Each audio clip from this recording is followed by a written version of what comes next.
Assalamualaikum warahmatullahi wabarakatuh. Halo teman-teman, di video kali ini saya akan menjelaskan tugas tentang relasi dan himpunan, serta bagaimana sih konsep relasi ini bisa diterapkan dalam relasi antar tabel di database atau basis data. Nah, di sini diketahui itu ada dua himpunan. Himpunan mahasiswa M sama dengan A, B, dan C. Dan himpunan proyek P itu sama dengan ada P1 dan juga ada P2. Keterangan relasinya adalah mahasiswa A mengerjakan proyek P1. Mahasiswa B mengerjakan proyek P1 dan juga P2. Sedangkan mahasiswa C itu tidak mengerjakan proyek P1 maupun P2. Bagian pertama, kita diminta untuk merepresentasikan relasi tersebut dalam bentuk daftar pasangan terurut. Dari informasi tadi, kita bisa buat pasangan itu sebagai berikut nih. R atau relasi itu sama dengan A P1, B P1, dan juga B P2.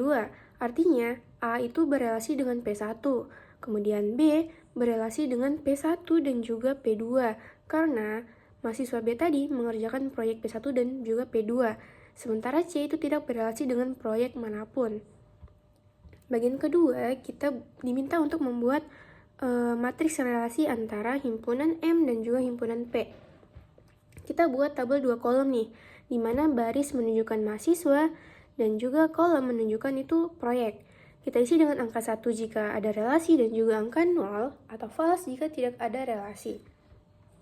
Nah, ini teman-teman bisa nih lihat tabel atau matriks dari relasinya. Kemudian yang ketiga itu kita tentukan apakah relasi ini refleksif, simetris, atau transitif.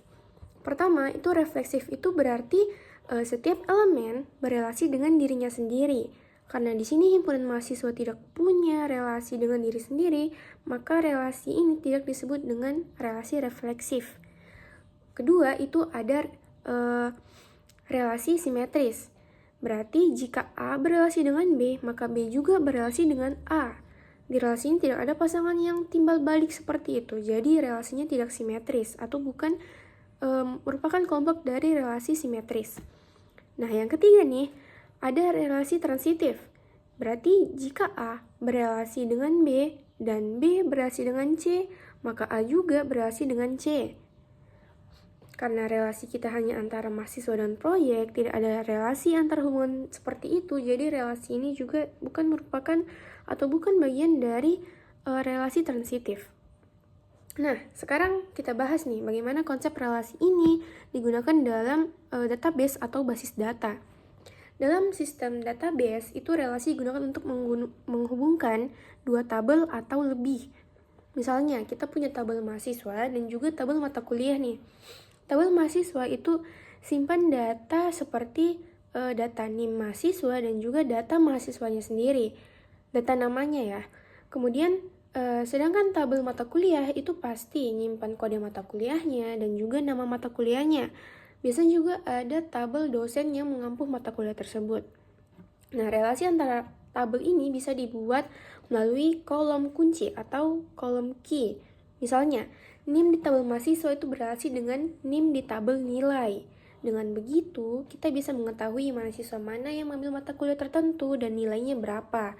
Makanya kalau di dalam database itu pasti ada yang namanya primary key dengan foreign key. Primary key ini seperti kode unik lah gitu.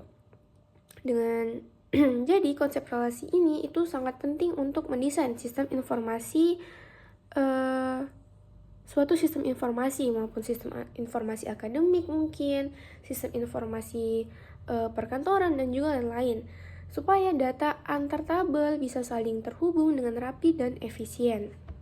Kesimpulan dari video ini itu kita belajar bagaimana cara membuat relasi dalam bentuk pasangan terurut, matriks relasi, serta memahami sifat-sifat dari relasi tadi. Selain itu, kita juga tahu bagaimana relasi menjadi dasar penting dalam pembuatan basis data relasional atau relational database. Nah, mungkin itu saja video dari saya. Terima kasih sudah menonton. Semoga penjelasan ini dapat membantu memahami konsep relasi dengan lebih mudah. Lebih dan kurangnya saya mohon maaf. Wabillahi taufiq wal hidayah. Wassalamualaikum warahmatullahi wabarakatuh.